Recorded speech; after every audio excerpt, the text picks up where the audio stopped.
20 जुलाई 1969 आज से लगभग 50 साल पहले अमेरिका एकलौता ऐसा देश बना जो इंसानों को चांद पे भेजने में सफल हुआ। इसके पहले बहुत से देश और खुद अमेरिका भी इस काम में नाकामयाब रहे हैं, लेकिन 20 जुलाई 1969 को अमेरिका ने एक ऐसा कारनामा कर दिखाया जो इतिहास के पन्नों में दर्ज हो गया। इस मिशन के टेक्नीशियन लैरी हेग ने अपने इंटरव्यूज में कहा कि आज भी वो पल उनके आंखों के सामने वैसा ही है जैसा 50 साल पहले था। चंद्रमा की ओर पहला सफलतापूर्वक मानवीय मिशन अपोलो 11 यान के जरिए किया गया, जिसने चांद पे पहुंचने वाले पहले व्यक्ति नील आर्मस्ट्रांग और एडविन ऑल्ड्रिन को चंद्रमा की सतह पर पहुंचाया। ये अभियान अपोलो अभियान का 5वां और चंद्रमा पे जाने के लिए तीसरी और सफल उड़ान बनी। 16 जुलाई 1969 को भेजे गए इस यान में कमांडर नील आर्मस्ट्रांग, नियंत्रक माइकल कोलिन और चंद्रयान ईगल चालक एडविन ऑल्ड्रिन मौजूद थे। 20 जुलाई 1969 नील आर्मस्ट्रांग और एडविन ऑल्ड्रिन चांद पर कदम रखने वाले पहले इंसान बने और उन लोगों ने उस दौर में अमेरिका के राष्ट्रपति निक्सन का इंसानों को चांद पर भेजने का सपना पूरा किया। इस घटना को 20वीं सदी में हुए सबसे बड़ी घटनाओं में से एक माना जाता है। इस प्रक्षेपण को करीब 10 लाख लोगों ने राजमार्ग और प्रक्षेपण केंद्र के करीब समुद्री तटों से देखा और करीब 60 करोड़ से भी ज्यादा लोगों ने इस ऐतिहासिक घटना को टीवी पर देखा। अपोलो 11 अंतरिक्ष यान को सैटर्न 5 रॉकेट की मदद से 16 जुलाई 1969 को सुबह के 9:32 पर केनेडी स्पेस स्टेशन से भेजा गया था। सिर्फ 12 मिनट के अंदर ही ये पृथ्वी की कक्षा में प्रवेश कर गया और पृथ्वी का एक चक्कर लगाने के बाद SIVP नाम के रॉकेट ने उसे चंद्रमा के कक्ष पर डाल दिया और इसके ठीक 30 मिनट बाद सैटर्न 5 अंतरिक्ष यान रॉकेट के आखिरी चरण से अलग होकर चंद्रयान ईगल को लेकर चंद्रमा की तरफ आगे बढ़ने लगा। 19 जुलाई अपोलो 11 चंद्रमा के पीछे वाले हिस्से पे पहुंचा और अपने रॉकेट की सहायता से चंद्रमा की कक्ष में पहुंच गया। चंद्रयान के उतरने के लिए सी ऑफ ट्रैंक्विलिटी को चुना गया क्योंकि ये जगह समतल थी। रेंजर 8, सर्वेयर 5 और लियोनर ऑर्बिटर यान के जरिए इस जगह का पता लगाया गया था।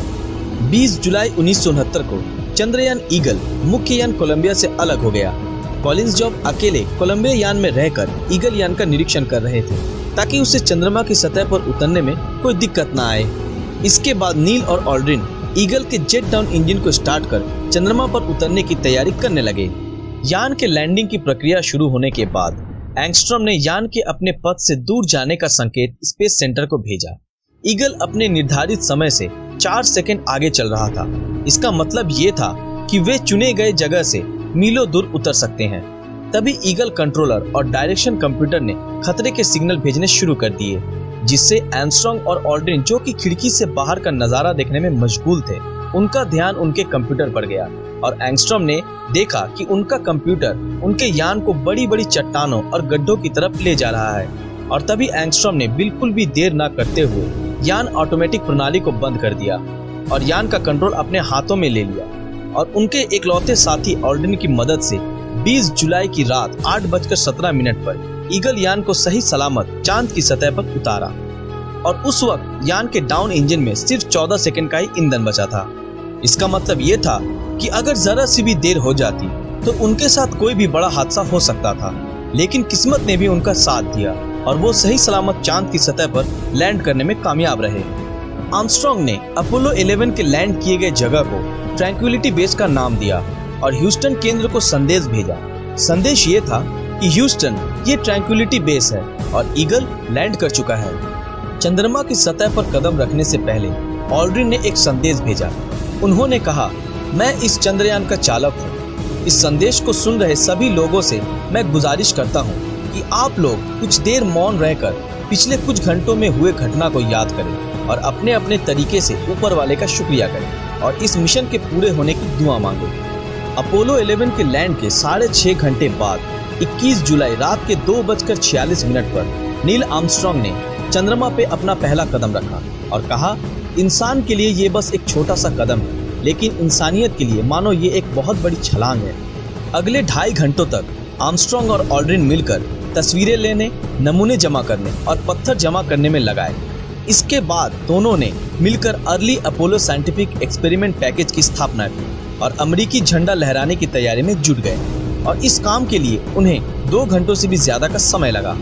इसके बाद तकनीकी बाधाओं और खराब मौसम के बावजूद चांद की सतह से टीवी पर सीधा प्रसारण शुरू हो गया, जो कि ब्लैक एंड व्हाइट था और जिसे लगभग 60 करोड़ से भी ज्यादा लोगों ने देखा। आर्मस्ट्रांग ने उनके ईगल यान की कुछ तस्वीरें भी ली, जिससे चंद्रमा की सतह पर उतरने के बाद के हालातों की जांच हो सके। इसके बाद उन्होंने धूल और मिट्टी के कुछ और सैंपल भी इकट्ठे कर लिए और टीवी कैमरे से आर्मस्ट्रांग ने चंद्रमा की सतह के चारों ओर के दृश्य भी लिया और इसके बाद दोनों साथ मिलकर कैंगारू की तरह उछलने का मजा लेने लगे। उन्होंने बाद में ये बताया कि वहाँ की मिट्टी काफी फिसलन भरी और एकदम पाउडर की तरह बारीक थी, जिसे उन्हें चलने में काफी दिक्कतें भी आई। उसके बाद दोनों ने मिलकर अमेरिकी झंडा लहराया और अमेरिकी राष्ट्रपति निक्सन से फोन पे बातें की। ऑल्ड्रिन यान में पहले वापस आए। उन लोगों ने बड़ी ही मुश्किल से 22 किलोग्राम सैंपल के बॉक्स और फिल्मों को पुली की मदद से यान में चढ़ाया और आर्मस्ट्रांग उसके बाद यान में पहुंचे। उन्होंने चांद की सतह पर बहुत सारे उपकरण, अमेरिकी झंडा और एक प्लेट जिस पे पृथ्वी का चित्र, यात्री और अमेरिकी राष्ट्रपति का सिग्नेचर और एक वाक्य लिखा था, उसे वहीं पर छोड़ आए। ईगल के कोलंबिया से जुड़ने के बाद पृथ्वी की ओर उनका सफर शुरू हो गया और 24 जुलाई अपोलो 11 पृथ्वी पर सही सलामत लौट आया। यान प्रशांत महासागर में जा गिरा और जिसे यूएसएस हॉर्नेट ने वहां से उठाया। अंतरिक्ष यात्रियों के स्वागत के लिए अमेरिकी राष्ट्रपति निक्सन खुद वहां पे मौजूद थे। उस शाम उनके सम्मान के लिए लॉस एंजलिस में एक पार्टी भी रखी गई, जिसमें अमेरिकी कांग्रेस के कुछ सदस्य, 44 गवर्नर और 83 देशों के राजदूत और भी कई बड़े बड़े लोग मौजूद थे। और इन अंतरिक्ष यात्रियों को अमेरिका का सबसे बड़ा सम्मान प्रेसिडेंशियल मेडल ऑफ फ्रीडम से नवाजा गया और वे रातों रात पूरी दुनिया में मशहूर हो गए। इसके बाद ये यात्री पूरी दुनिया में शांति का संदेश देने के दौरे पर निकल गए और उन्होंने 24 देशों की यात्रा की और करीब 10 करोड़ से भी ज्यादा लोगों ने इन्हें देखा। इनका नाम इतिहास के पन्नों पर स्वर्ण अक्षरों में लिखा जाएगा और हम उम्मीद करते हैं कि जब तक ये दुनिया कायम है, इनका ये कारनामा पूरी दुनिया याद रखेगी। आज के लिए बस इतना ही। आज का ये वीडियो आप लोगों को कैसा लगा, हमें कमेंट में जरूर बताएं। अगर ये वीडियो आप लोगों को अच्छा लगा तो इस वीडियो को लाइक और अपने दोस्तों के साथ शेयर जरूर करें। अगर आप हमारे चैनल पर नए हैं तो हमारे चैनल को सब्सक्राइब करके बेल आइकन ऑन कर दीजिए। तो मिलते हैं आपके साथ अगले वीडियो में और हमेशा की तरह थैंक्स फॉर वॉचिंग।